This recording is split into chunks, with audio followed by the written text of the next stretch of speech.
If you're here, that means you're witnessing history, as this is the first YouTube video on the Colts Brigade YouTube channel. Now, I've been covering the Colts since March of 2022 on Instagram, but if you've come from there or are just new, welcome. Very passionate about covering the Colts, and we're going to continue a series I've been doing over on Instagram, which is doing these mock drafts with the NFL draft approaching very quickly. This is my 9th installment, but what's very special about this one is that it is a full 7-round mock draft, my first of the season for the Colts specifically. So I'm not going to stall. Let's get right into it. All right, round 1. Colts fans, you know who this guy is. We love him to death. I picked him in my very first mock draft I did for the Colts. Tyler Warren, tight end, Penn State. We all have our reasons for why we absolutely love him. NFL scouts, teams think he's not that far off from where Brock Bowers was last year. So, literally a endless list of great qualities about Tyler Warren. But one thing I've been going over and over and over again in my head to give me some sort of comfort or clarity about where the Colts are pick-wise is that the Jacksonville Jaguars, New York Jets, New Orleans Saints, to me, they all have greater needs than tight end. Now, while Tyler Warren is just like that good playmaking tight end, someone who I'm sure would boost almost any team to add that layer of consistency, I feel those teams should, just in my opinion, my humble opinion, should pivot toward foundational offensive linemen, defensive linemen, regardless of, New Orleans Saints, Kellen Moore. I know he's an offensive guy. So I've been a little worried that he does take Warren. But to me, I feel they must pivot away from Warren, leaving for all the pieces fall into the right place. Tyler Warren falls to the Indianapolis Colts. I have us selecting him, giving Anthony that extra bit to push him towards being more consistent and getting that QBR up to where it needs to be. Playmaker, great run blocker. And then also at Penn State, they used him sometimes in those option plays, direct snaps to the tight end, and I can't, makes me so amped to even think of what Tyler Warren could do in a Shane Steichen offense. So, not a lot to be said. Tyler Warren, incredible. Round 1, pick 14, Indianapolis Colts. Select Tyler Warren. All right. Round 2. I have the Colts selecting Tate Ratledge. As I look at my notes here, he's more of a plug-and-play offensive lineman, and obviously with the loss of Ryan Kelly and Will Fries, but more specifically Will Fries, Colts draft Tate Ratledge and immediately plug up that hole.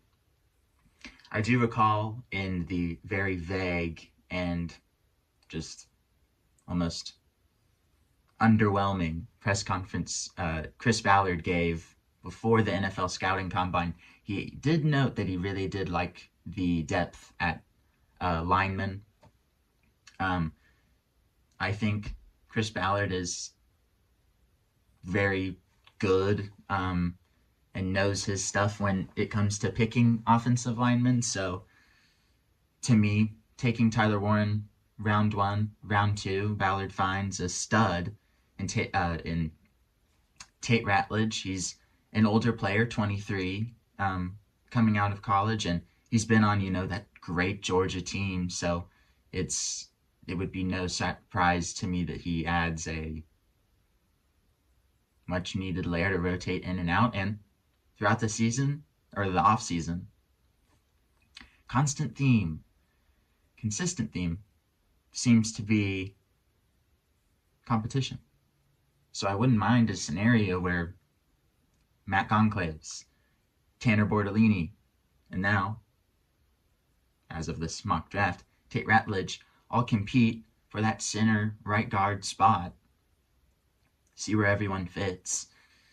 But yeah, protect our guy, AR, Tate Ratledge, round 2. All right, round 3. Got us taken pretty dang good dude. Danny Stutzman out of Oklahoma. Looking at my notes once again, he is a consensus selection for All-American accolades and earned all Big 12 and all SEC honors. I've watched him play. I live in Oklahoma. I've seen the guy interviewed. I know his story. Dude's a solid player. Very passionate player. At times, it seemed like he was the vocal point of that Oklahoma defense. He cared.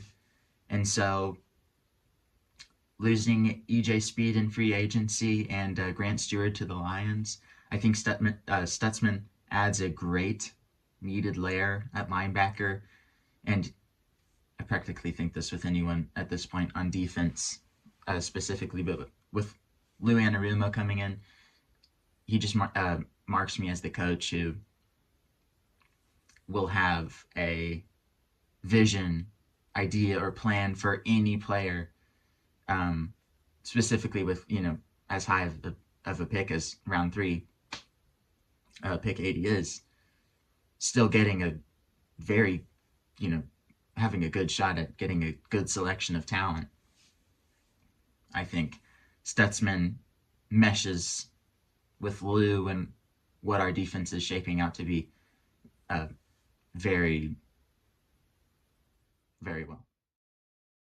All right, round 4. I have us picking a guy that I remember being at the top of draft boards a couple years back before he was even, draft eligible, which is always an interesting sign. But regardless, Denzel Burke, Ohio State, corner. Dude, 6'1", ran a solid 40 time, 4.48. Little underwhelming just because of how well that corner class performed at the combine. I mean, it seemed like everybody had a 4.40 or under 40 times. So, but still, Denzel Burke is a solid corner. He, I would say, was a cornerstone of that Ohio State defense who just won a national championship. So, to me, Colts have 21 roster spots to fill. Denzel Burke adds a great layer of depth. Someone I'm sure, as I just mentioned with Stutzman, I'm sure Lou would have a plan for. And he just adds a great, fiery, younger corner. And you can really never have too many DBs. So, round 4, pick 117, Denzel Burke, Ohio State. All right, round 5, pick 151. Did research before doing this video and just to learn how to pronounce his name. So, much needed knowledge, and now I will remember.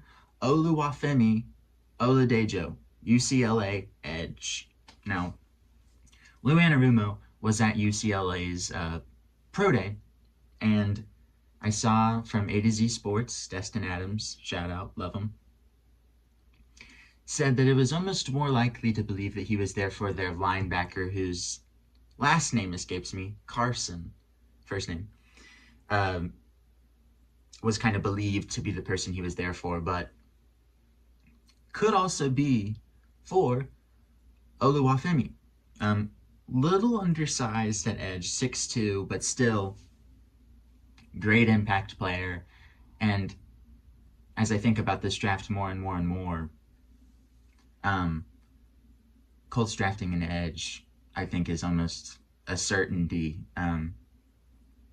Ballard loves them, and to me, the idea of having just a lot of young edges to rotate in and out of plays really excites me, to pair with Latu and Ebukam, Pei, whoever. I think Oluwafemi would add a great quickness and aggressiveness that at times last year it really seemed like this Colts defense needed. So keep revamping Oluwafemi, Oladejo, UCLA, round 5, pick 151. All right, round 6, pick 189. I have us adding more depth to our running back locker room. Donovan Edwards, running back, Michigan. Dude is really good. I really like him. Combine, ran a 4.45 twice. He's a bigger body in running back terms. I think, you have JT, of course. But then, getting Khalil Herbert, more of a pass-catching running back, I would say. And then, to me, still like him. But Tyler Goodson, his pass-catching. Don't want to bring up traumatic experiences that I'm experiencing right now. But Donovan Edwards, I think he is a physical running back and someone who I would believe, even maybe more so than Khalil Herbert, could take pressure off of Jonathan Taylor, put it on Donovan Edwards, and I trust him to bulldoze through right through. And of course, national champion. Who could forget? But I really like Donovan Edwards. I like a lot of these running backs.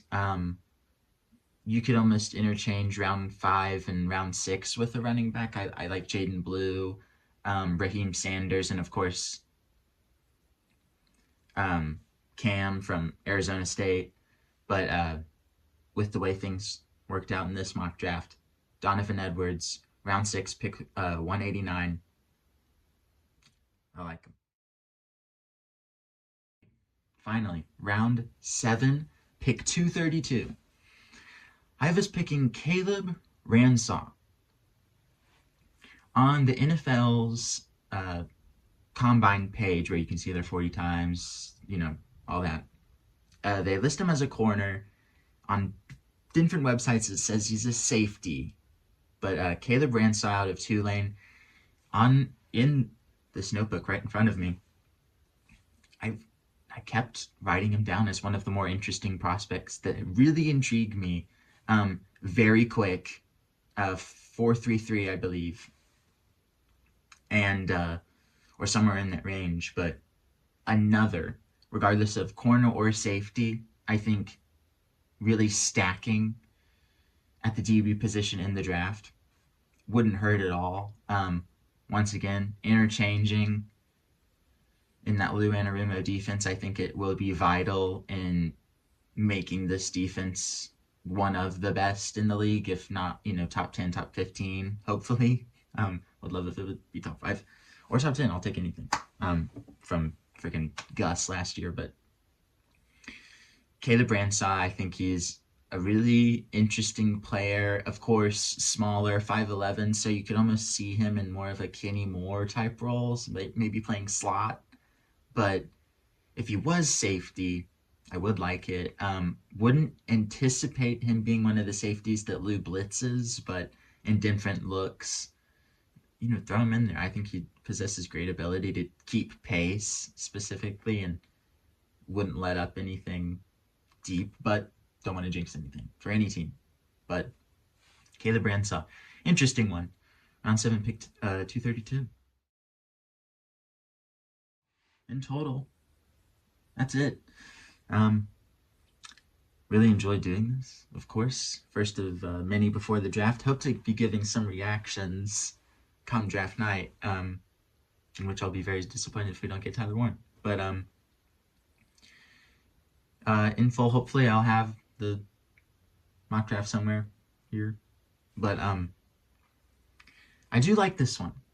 Not, Tyler Warren, I think getting Tyler Warren really does give this big ego boost to Colts fans, one that is needed, because there's a lot of pessimism in our community, and I would love an ego boost. But because it's like first day of free agency, big old thumbs up. As soon as we signed Daniel Jones, right back right back down in the dumper. But I think with a draft like this, we address many needs. Um, One thing I know will be in a lot of mock drafts, and that's been in mine, past ones, is getting a quarterback. Whether that be a Quinn Ewers round 4 or 5. Not saying I'm a fan of that, but that's where I would pick him. I would not pick him in rounds 1, 2, or 3. Um, or Curtis Rourke from Indiana. There's Kyle McCord, Will Howard. It's really just a who's who. Um, I know Milrow just ran a fast 40 time at his pro day, but not entertaining that. He'll go, round 2 or whatever, I assume. Same with Jackson Dart, Shador, of course, Cam. But, a lot of those later round guys, I wouldn't say KJ Jefferson. Maybe he does get drafted to us because, his physicality. If you do want to play that game of pairing, like I've seen some accounts on Instagram pair, Jalen Milrow with Shane because of, the Anthony thing, that kind of agile quarterback. KJ Jefferson does have that same trait, but it does worry me that he did get benched this past year, and I watched him at Arkansas in person. But he's someone who is just an interesting quarterback prospect. Has almost similarities to Anthony in that he's, physical and great at extending plays, but the consistency and just straightforward plays he struggles with. But not to yap too long, but yeah. First Colts 7-round mock draft. Hope you all enjoyed. I hope you come back. Give me a chance. I won't disappoint. Join the brigade. It's where everyone's coming. So, with that being said, love all you. Hope to see you again. If you subscribe or like or go visit my Instagram page at Colts Brigade with an underscore. It would be greatly appreciated as I try to keep moving this ship toward where I want to be. Yes. Thank you guys, and I'll see you in the next one.